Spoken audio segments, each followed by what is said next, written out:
Kabul is a city of incredible age, a place where history breathes from the very dust in the air. Its story began more than 3,500 years ago, making it one of the oldest continuously lived-in cities on our planet. Imagine a small settlement nestled high in the Hindu Kush Mountains, a strategic point guarding the passes between Central Asia and the Indian subcontinent. This was the first version of Kabul.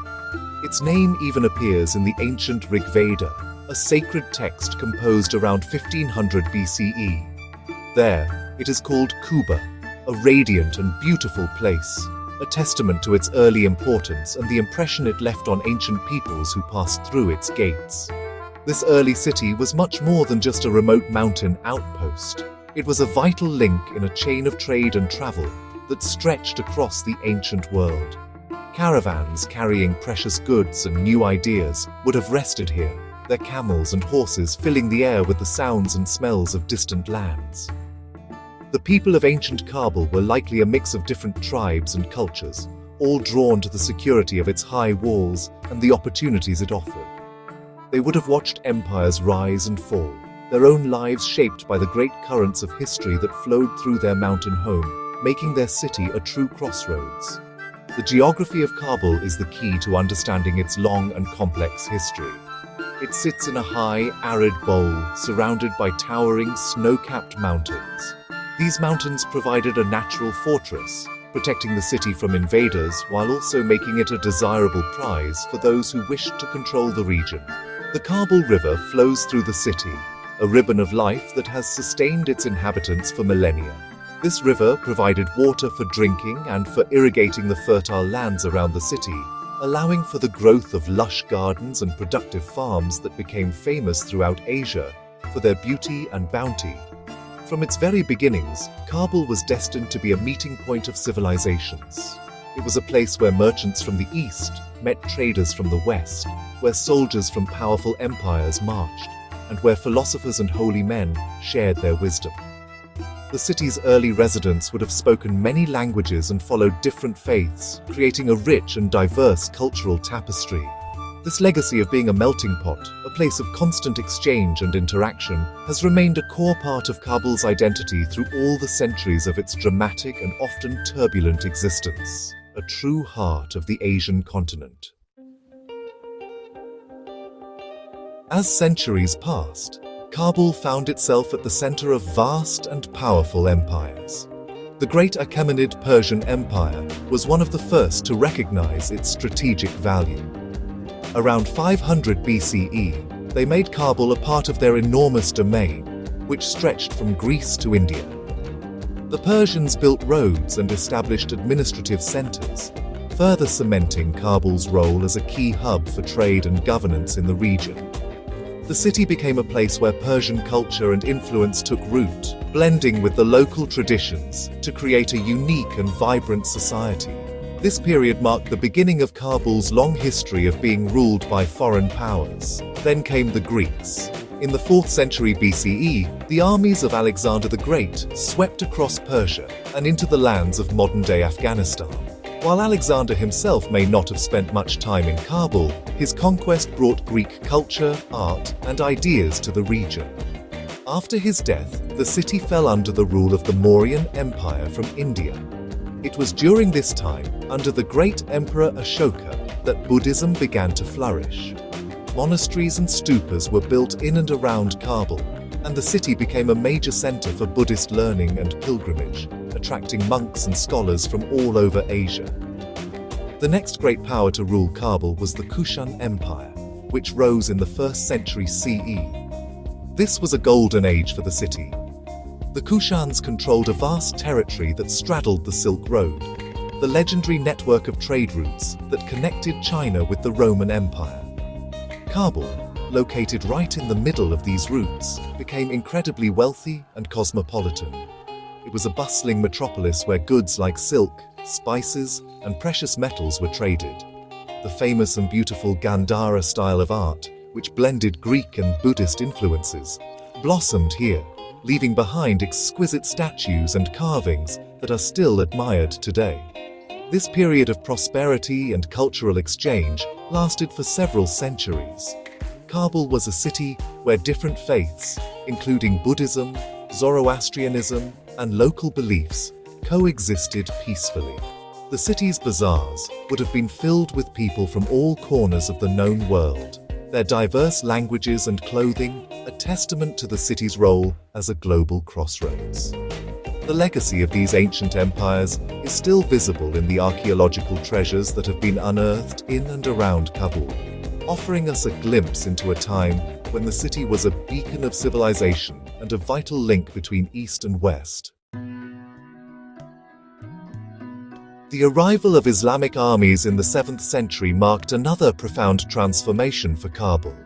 Over the next 200 years, Islam gradually became the dominant religion, and the city's identity began to be reshaped by new cultural and spiritual traditions. This was not always a peaceful process, as the Hindu and Buddhist rulers of the Kabul Shahi dynasty put up a fierce and prolonged resistance. However, once established, Islamic rule opened up new connections for Kabul, linking it to a vast and dynamic civilization that stretched from Spain to Central Asia. The city became an important center for Islamic learning and Persian culture. Under the rule of powerful Islamic dynasties like the Ghaznavids, who rose to power in the 10th century, Kabul's importance grew. Although Ghazni was their main capital, the Ghaznavids used Kabul as a strategic military base for their campaigns into India. The city's fortifications were strengthened, and it became a key garrison town. This period brought a new wave of architectural and cultural influences. Mosques, madrasas, and palaces were built, reflecting the power and wealth of the new rulers. The Persian language, which had long been spoken in the region, became the language of the court, literature, and administration, a legacy that endures to this day. Later, in the 14th and 15th centuries, Kabul came under the influence of the Timurid Empire, founded by the great conqueror Timur, also known as Tamerlane. The Timurids were renowned patrons of the arts and sciences, and their rule ushered in a period of great cultural flourishing. Although their main centers were in Herat and Samarkand, their influence was felt in Kabul. The city became known for its beautiful gardens, which were carefully designed and irrigated. Scholars, poets, and artists were drawn to the city, making it a center of intellectual and artistic life. This era reinforced Kabul's reputation as a place of beauty and refinement. Throughout this long medieval period, Kabul maintained its character as a vibrant and diverse city. While Islam became the majority faith, remnants of its Buddhist and Hindu past lingered. The city's strategic location ensured that it remained a vital hub for trade, even as empires came and went. The bazaars of Kabul were still filled with merchants selling goods from far-off lands, and the streets echoed with a multitude of languages. The city was a place of constant change, yet it held on to its unique identity, a blend of ancient traditions and new influences that made it one of the most fascinating cities in the Islamic world. In the early 16th century, a new and charismatic leader arrived at the gates of Kabul. His name was Babur, a descendant of both Timur and Genghis Khan. Having lost his ancestral kingdom in Central Asia, Babur turned his sights on Kabul, capturing the city in 1504. He immediately fell in love with its climate, its gardens, and its people. For the next 2 decades, Kabul served as the capital of his fledgling kingdom. It was from here that he launched his ambitious and ultimately successful invasion of India, which led to the founding of the mighty Mughal Empire. Babur's heart, however, always remained in Kabul. Babur wrote extensively about his beloved city in his famous memoirs, the Baburnama. He praised its pleasant weather, its delicious fruits, and its beautiful landscapes. He took great pleasure in developing the city, and one of his most famous creations is the Bagh-e-Babur, or Babur's Garden. This stunning terraced garden, with its flowing water channels and fragrant flowers, became a model for Mughal gardens throughout the Indian subcontinent. It was a place of relaxation and contemplation, a symbol of the beauty and order that Babur sought to create. Even after he conquered India and moved his capital, he never forgot Kabul. The city remained an important part of the Mughal Empire for the next 200 years. It was a key strategic outpost, guarding the empire's northwestern frontier and controlling the lucrative trade routes that passed through the Hindu Kush. Mughal emperors would often travel to Kabul, especially during the hot summer months, to escape the heat of the Indian plains and enjoy the city's cool mountain air. They continued to invest in the city, building new mosques, caravanserais, and fortifications. This long period of Mughal rule left an indelible mark on Kabul's architecture, culture, and identity, reinforcing its connections with the Indian subcontinent. Ultimately, Babur's love for Kabul was so great that he requested to be buried there. After his death in India, his body was brought back to the city he cherished and laid to rest in his beloved garden. Today, his simple and elegant tomb can still be visited in the Bagh-e Babur, a peaceful and serene spot overlooking the bustling modern city. It serves as a powerful reminder of the deep historical and cultural ties that bind Kabul to the great Mughal Empire, and of the man who considered this mountain city his true home, a jewel in his imperial crown.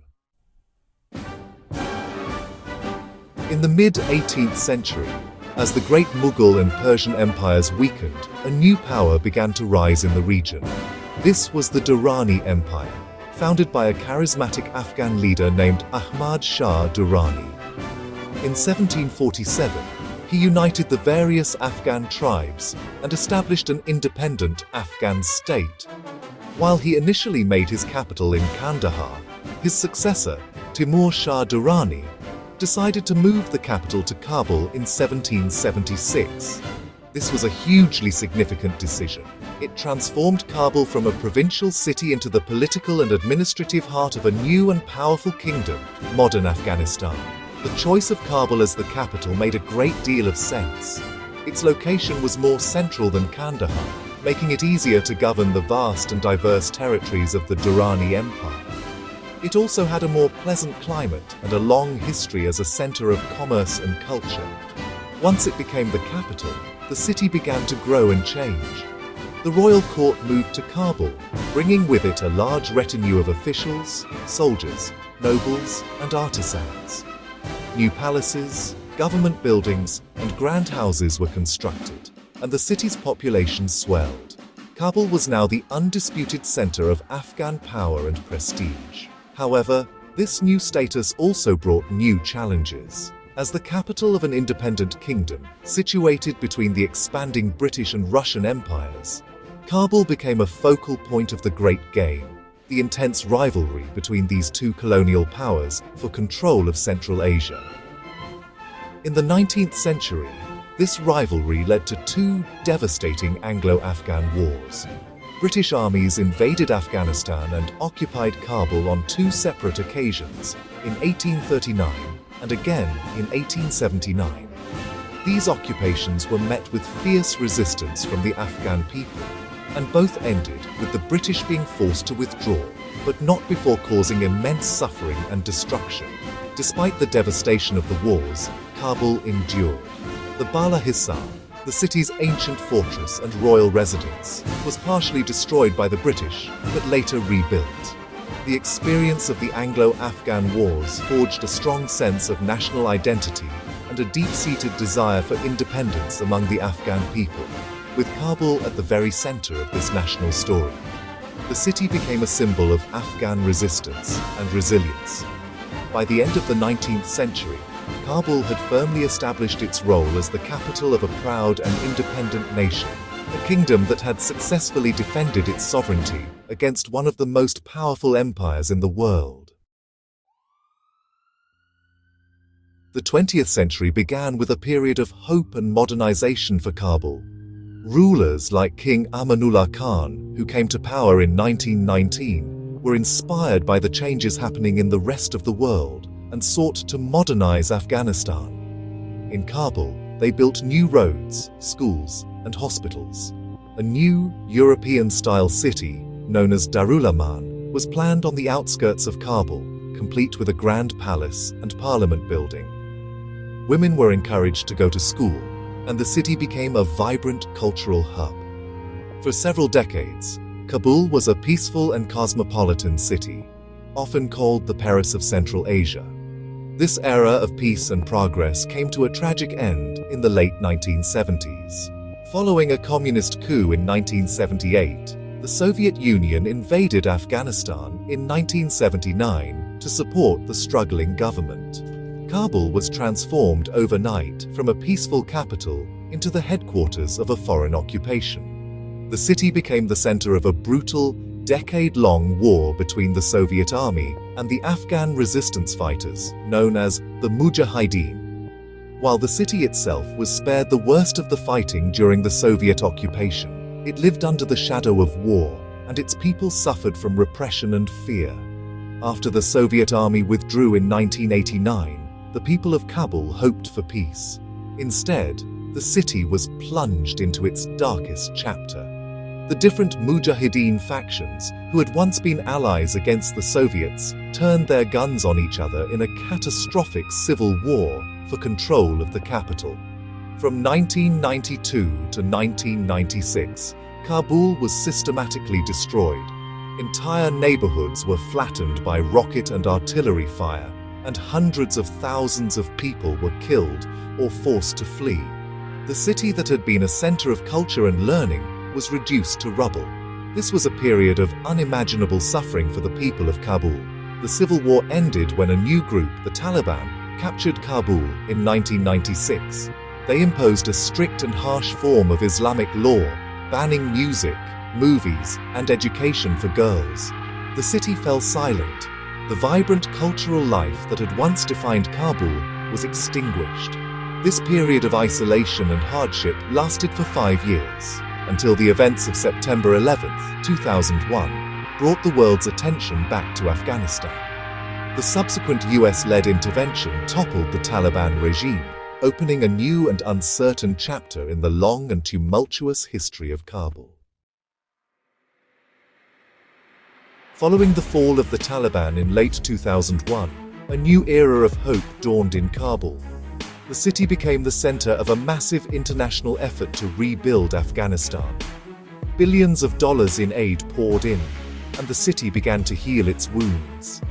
New buildings rose from the rubble, roads were paved, and schools and clinics reopened. A new constitution was written, and democratic elections were held. For the first time in a generation, the people of Kabul had a chance to dream of a peaceful and prosperous future. The city's population swelled as refugees returned, eager to take part in the rebuilding of their country. This period of reconstruction was not without its challenges. The new Afghan government struggled with corruption and instability, and a resurgent Taliban waged a long and deadly insurgency. Kabul was frequently the target of horrific bomb attacks, a constant and brutal reminder that the war was not over. Despite the danger, life went on. A new generation of young Afghans grew up in a city that was more open and connected to the outside world than ever before. They had access to education, technology, and new ideas. A vibrant civil society emerged, with a free press and a flourishing arts scene. This fragile and complex chapter came to an abrupt end in August 2021. As the last international forces withdrew, the Taliban swept across the country and captured Kabul with breathtaking speed. The world watched in shock as the city once again fell under their control. The chaotic scenes at Kabul's airport, where thousands of people desperately tried to flee, became a symbol of the end of a 20-year experiment. For the people of Kabul, especially women and girls, the return of the Taliban brought fear and uncertainty about the future and the loss of hard-won freedoms. Today, on May 14, 2026, Kabul is a city learning to survive under new and challenging circumstances. The streets are calm, but the future is uncertain. The vibrant energy of the past 2 decades has been replaced by a quiet watchfulness. Yet through it all, the spirit of Kabul endures. It is a city that has been conquered, destroyed, and rebuilt countless times. Its people have shown incredible resilience in the face of unimaginable hardship. They are survivors. The story of Kabul is a story of survival, a testament to the enduring power of culture, history, and the human spirit to persevere, even in the darkest of times.